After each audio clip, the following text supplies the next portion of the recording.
नमस्कार मित्रों, स्वागत है आप सभी के आपके अपने YouTube चैनल यस के एक्सीलेंस ट्यूटोरियल में। तो साथियों, आज का कमेंट है कि सर प्रश्नावली 6C का क्वेश्चन नंबर 5 बताइए। और 6C का क्वेश्चन नंबर 5 है कि निम्न आकृति में यदि त्रिभुज ABE सर्वांगसम है त्रिभुज ACD के, तो दर्शाइए कि त्रिभुज ADE समरूप हैं त्रिभुज ABC के। ठीक है, तो ABE त्रिभुज किधर है ठीक है, तो यहाँ पे देखिए कि त्रिभुज ABE कौन सा कह रहा है।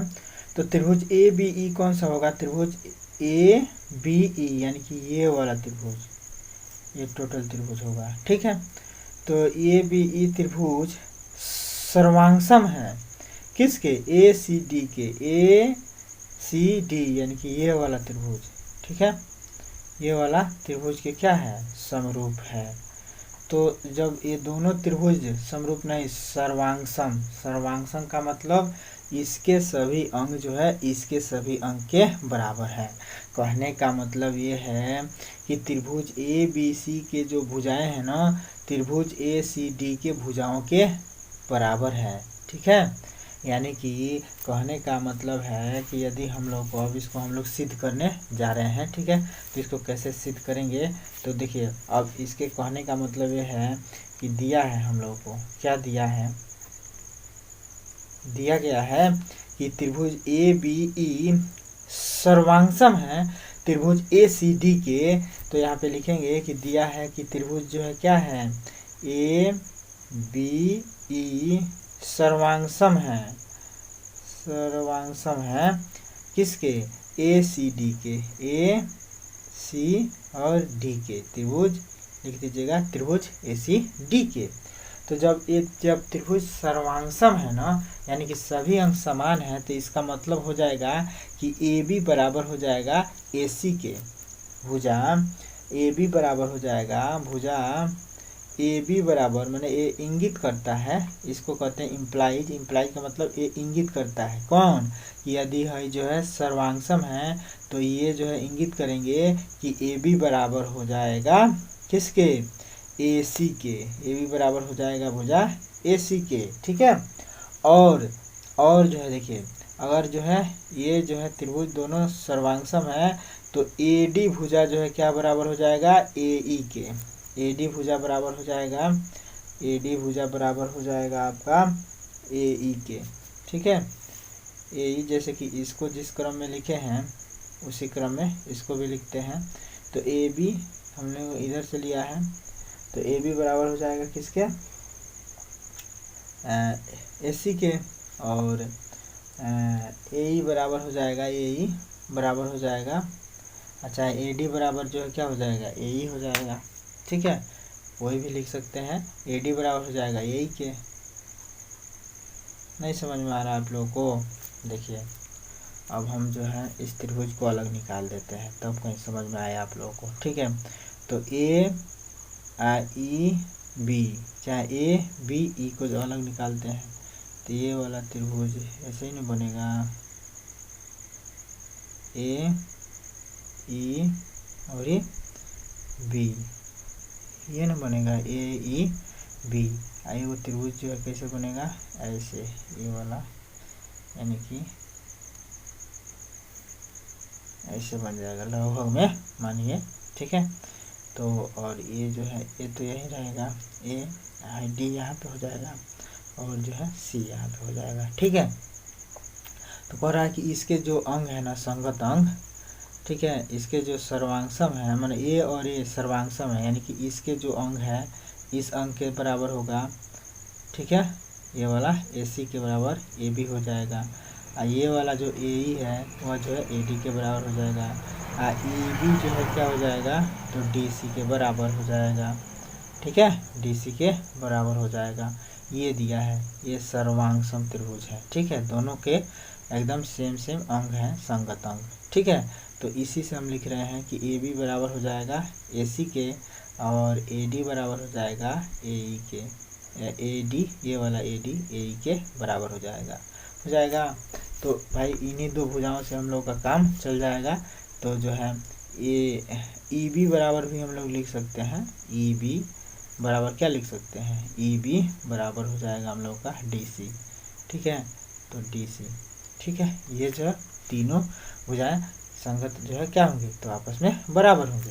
और जब जो है ए बी बराबर है ए सी के, आई ए डी बराबर है ए ई के, तो हम लोग लिख सकते हैं क्या कि ए बी बटे ए सी, यहाँ पे हम लोग लिख सकते हैं क्या।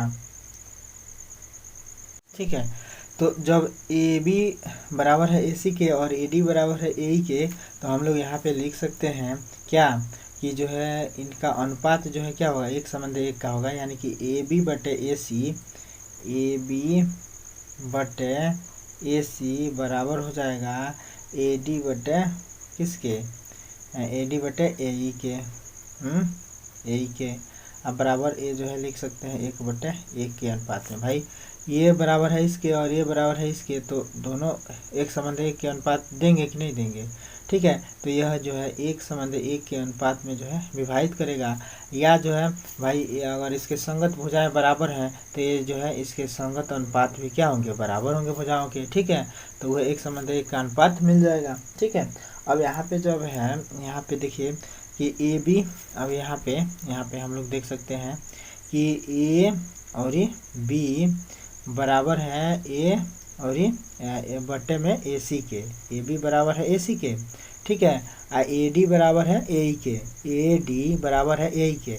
तो यहाँ पे आप लोग ध्यान दीजिएगा कि क्या हो रहा है, ये वाला जो है एंगल है, माने ये वाला अगर कंडीशन हम लोग को प्राप्त हो, ये वाला एंगल इसका इस त्रिभुज में, माने यहाँ पे हम लोग देख रहे हैं कि ये जो है दोनों में कॉमन है, एंगल ए इस त्रिभुज में भी है, इस त्रिभुज में भी है।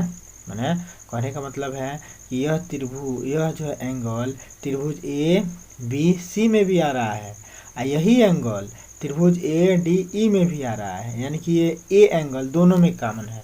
तो यहाँ पे हम लोग लिखेंगे क्या कि यहाँ पे हम लोग लिखेंगे कि त्रिभुज ए डी ई, त्रिभुज ए डी ई तथा त्रिभुज ए बी सी, त्रिभुज A B C, A B C. तो ए बी सी में ए बी सी में क्या हम लोग को जो है ये संबंध मिल जा रहा है, त्रिभुज ए डी ई तथा ए बी सी में हम लोग को संबंध क्या मिल रहा है कि ए बी बटे ए सी बराबर हो जा रहा है ए डी बटे ए ई के। ठीक है, ए डी बटे ए ई के बराबर मिल जा रहा है। और एक क्या, एक जो है संबंध हम लोग को मिल जा रहा है, यहाँ पे देखिए ध्यान से कि जो है कोण एंगल जो ए है वह जो है दोनों में कॉमन है, यानी कि एंगल ए बराबर है एंगल ए के। ठीक है, माने ये वाला एंगल ए के बराबर है, यानी कि ए दोनों त्रिभुजों में मौजूद है। ठीक है, और जब ऐसा कंडीशन होता है तो हम लोग जो है इसी प्रश्नावली के दूसरा